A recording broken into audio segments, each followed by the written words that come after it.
This year marks the 100th anniversary of the Delta Sigma Theta Sorority Incorporated, and members are celebrating the Centennial this weekend right here in Washington. Joining us to talk about this historic event is Gwendolyn Boyd.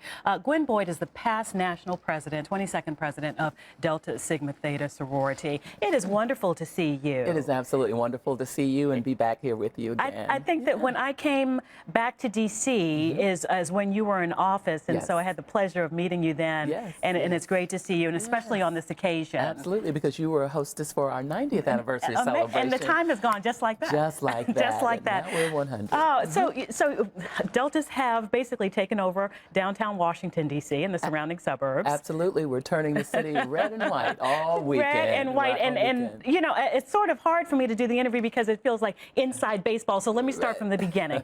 The organization was founded coming up this weekend, Sunday on the 13th, right here at Howard University.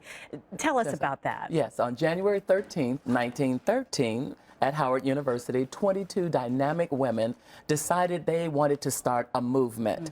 A movement for public service, a movement for giving back, a movement for economic empowerment, academic excellence, and they called that movement Delta Sigma Theta. We just saw a picture there, and through the decades there are sorors, and we say sorors, it's a term for a sorority sister.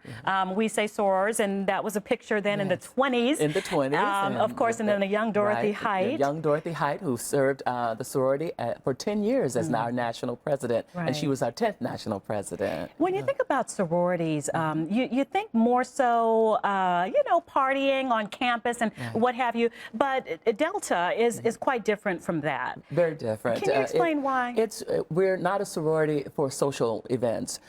In fact, our mission is public service. We are a public service sorority. We're here to understand how we can use our collective energy, intellect, enthusiasm to change the communities where we are, to make them better, to be a blessing to every community where we serve. And so the stereotypes about parties and all of the things that are on television about what sororities and fraternities do is truly a misnomer when you talk about Delta Sigma Theta. We're 300,000 women strong around the world who've been initiated into this sorority, and we came because of the values that we stand for, the mission statement of public service and sharing our gifts and talents with the world, being mentors to young women, being role models for other women, reaching out, reaching back, and reaching forward as well. And this has been through the ages, active in the women's suffrage movement and the civil rights movement. Oh, from the beginning. From the beginning, because we were founded on January 13th, 1913 at Howard, and then the first act of the 22 founders was to participate in the suffrage march, which was in March of 1913. We're showing here some just prominent Deltas through the years as we mark this centennial event. Of course, Shirley Chisholm there, Barbara Jordan will be there, Dorothy Height, as we mentioned, Lena Horne. Will be there. Leontine Price. Ruby Dee, so many others who have been a part of our organization. And they've gone on, of course, to do great things in their lives, but they started out with us. I always tell people Barbara Jordan ran for financial secretary of the sorority before she became you know, famous. You know, moving forward here, what do you see as the main mission? You have this wonderful grassroots movement with women who are dedicated to making our communities better, the community at large better. What do you see moving forward now? Well, as we celebrate, because you know we're having a myriad of events this year. We started with the float in the Rose Bowl parade, where we're not only celebrating history but making history at the same time by being the first Black organization to have a float in the Rose Parade. This weekend we're celebrating our founders. We're doing a reenactment of the suffrage march on March 3rd, 2013, where it's going to be a women's movement because we invited other organizations who participated back in 100 years ago, and then our convention in July.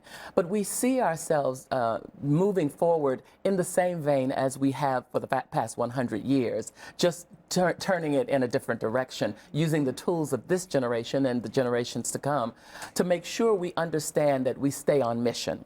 Our mission is public service. We're a sisterhood called to serve. We're here to transform lives, impact communities, and we will continue to always do that, because as we bring in new members, we make sure they understand why they're coming in, and that they stay focused on what we are to do. And so we're glad to hand off to the next generation. There are many events, too many to go through, but there are some open events too. For that information, we'll link what we can on our website, myfoxdc.com. You know, when I joined back in, when I was made back in 1986, I didn't really understand the impact and what it meant. And I surely have every day since understood my responsibility. And I appreciate you coming on today. Oh, it's my pleasure. And Thank happy you so anniversary. much. Happy anniversary. Thank you. Okay. This is Gwen Boyd, of course, past president of Delta Sigma Theta Sorority Incorporated. 100 years old this weekend. Tony, over to you. That's amazing. That's great. Thank you, ladies. President Obama is holding